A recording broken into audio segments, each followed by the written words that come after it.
ప్రభుత్వంలో దళితులకు బీసీలకు రక్షణ లేదని నేరెళ్ల ఘటన స్పష్టం చేసిందని తెలంగాణ తెలుగుదేశం పార్టీ అధికార ప్రతినిధి అరవింద్ కుమార్ గౌడ్ తెలిపారు. బంగారు తెలంగాణ అని చెప్తూ నిర్బంధాల తెలంగాణగా మారుస్తున్నారని విమర్శించారు. తెలంగాణ వస్తే ఉద్యోగం వస్తుందన్న యువతకు కేసీఆర్ చేసే మోసాలు అర్థమవుతున్నాయని తెలిపారు. తెలంగాణ ఏర్పడిన తర్వాత దళితులకు బీసీలకు రక్షణ లేకుండా పోయిందనేది మాత్రం 85% ఉన్నటువంటి బడుగు బలహీన వర్గాలకే రక్షణ లేకుండా పోయింది. ఈ ప్రభుత్వంలో దురస్వామ్యం నడుస్తూ ఉంది, పెత్తందారితనం నడుస్తూ ఉంది. తమ బంధువులు లారీ కింద పడి చనిపోయిన ఉద్రేకంలో గ్రామస్తులు చేసిన పనికి పోలీస్ కేసు పెట్టించి దారుణంగా కొట్టించిన కేటీఆర్ ఒకే నంబర్పై 5 లారీలు నడిపించినా నోరు విప్పడం లేదని, ఇసుక మాఫియా వెనుకున్నది కేటీఆర్ బంధువులేనని ఆరోపించారు.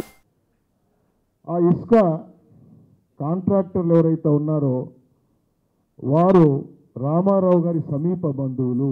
సిద్దిపేట వాస్తవుడు అయినా కానీ సిరిసిల్లలో 3 సార్లు గెలిపించారు.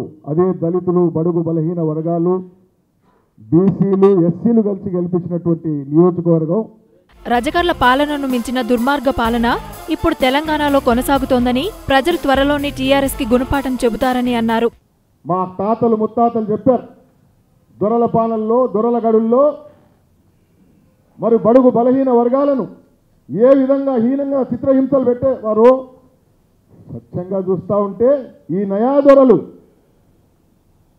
ఈ నయా వ్యవస్థలో మా ప్రాణాలు అర్పించి బంగారు తెలంగాణ తెస్తే ఈరోజు మాకు ఆ దొరల పాలన, గడీల పాలన మళ్ళొక్కసారి సుమతికి తీసుకొచ్చినటువంటి పరిస్థితి కనిపిస్తూ ఉంది. నేరెళ్ల బాధితులకు నష్టపరిహారంతో పాటు మంచి వైద్య సదుపాయం అందించాలని డిమాండ్ చేశారు. పటేల్ పట్వారీ వ్యవస్థను రద్దు చేసినా తెలుగుదేశం పార్టీ దొరల పాలన మెడలు కూడా వంచుతుందని అరవింద్ కుమార్ హెచ్చరించారు.